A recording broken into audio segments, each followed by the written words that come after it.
All right, let's jump right in. We're going to take a look at a single, specific day and the stories that were shaping conversations. What can one 24-hour period really tell us about the world? Well, let's find out.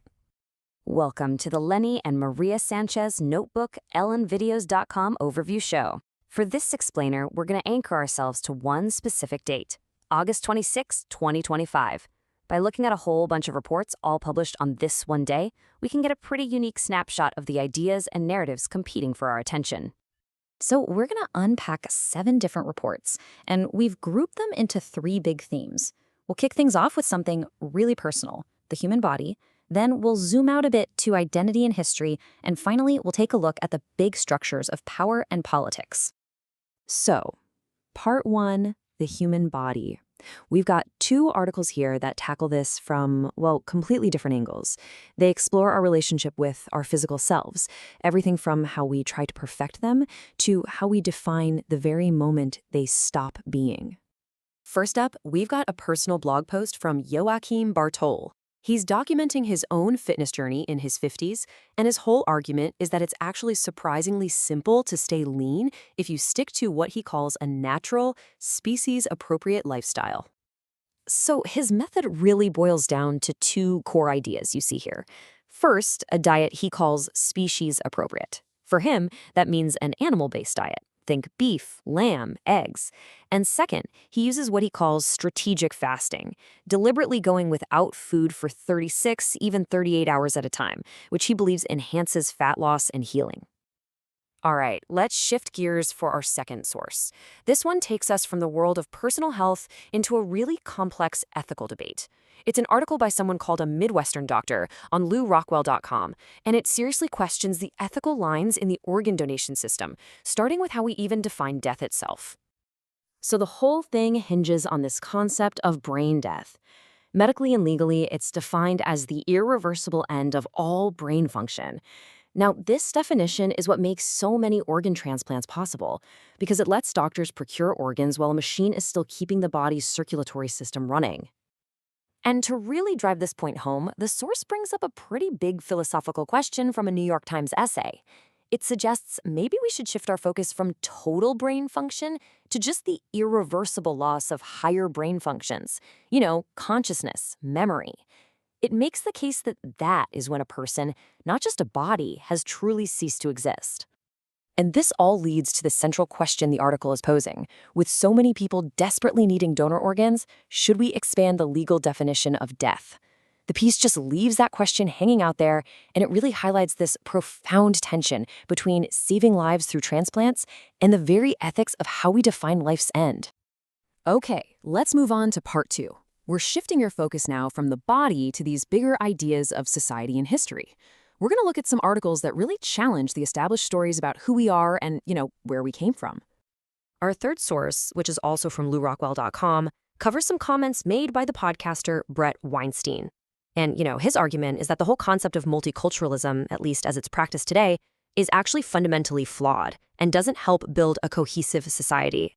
So the core of his argument really hinges on this distinction you see here. On one side, you have what he calls Western cosmopolitanism, where the idea is that people from all different backgrounds come together, set aside their old identities, and work together to become one new people. But on the other side, he says multiculturalism encourages groups to stay separate and just maintain their own traditions in these isolated pockets, which he argues actually prevents a society from ever becoming one people.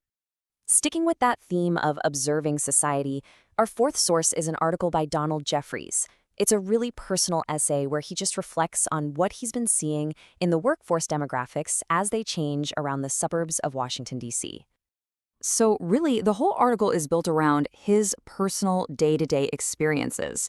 He lists off a bunch of different sectors, everything from government agencies like the DMV to retail stores, banks, even telemarketing, places where he feels like he's seeing fewer and fewer white employees. And that observation is what sparks his central question. All right, now let's take a step back into history. Our fifth source comes from the UN's Review. It's an article by Jared Taylor, and it pretty directly challenges the modern image we have of Abraham Lincoln.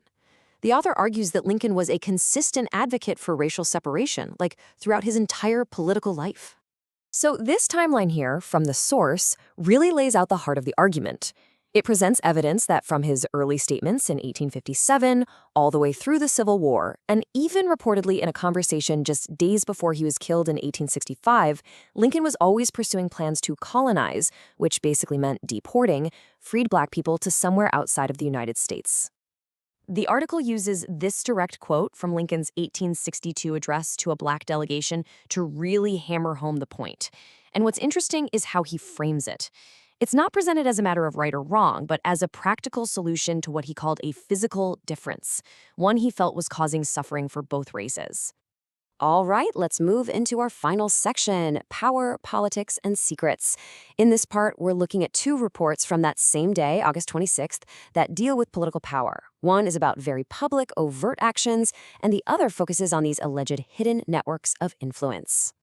We'll start with a news summary from the Coffee and COVID blog. It's a really rapid-fire update on the big political headlines from the day. It gives us a real sense of the big political moves happening right out in the open. First, a pretty huge headline. President Trump fires the Federal Reserve Governor, Lisa Cook. And, the source points out this is a totally unprecedented move. The official reason given is an ongoing mortgage fraud investigation, which is then made even more complicated by new plagiarism allegations against her. The second big action reported is a couple of executive orders aimed at cashless bail. Basically, that's a policy that lets arrested people get released without having to pay money up front. And these new executive orders, they're designed to put a stop to that in Washington, D.C., and try to discourage it everywhere else by tying it to federal grants. And for our final source, get ready for this, we're diving into a really detailed investigative piece from the UN's Review by Alan Macleo. This article alleges that the Maxwell family, we're talking Robert Maxwell and his kids, has these deep, long-standing ties to Israeli intelligence and other agencies. And this scope of the claims in this article, it's pretty extensive, as you can see here. It's alleging this whole multi-generational network of influence. It claims the patriarch, Robert Maxwell, was a high-level spy for Mossad, that his daughters Isabel and Christine worked to push Israeli interests in Silicon Valley and big data, and that the next generation had roles in places like the U.S. State Department and British counterterrorism. So, there you have it, a fitness plan, a debate over life and death, critiques of multiculturalism, observations on demographics, a historical rewrite of Lincoln, a couple of major executive orders, and an alleged spy dynasty. All of that from the reporting on a single day. It kind of leaves us with the question, in this daily flood of information, how do we ever figure out what is the signal and what is just the noise? Thank you for listening to another session of the Lenny and Maria Sanchez Video Overview Show, produced and archived at the website notebooklmvideos.com.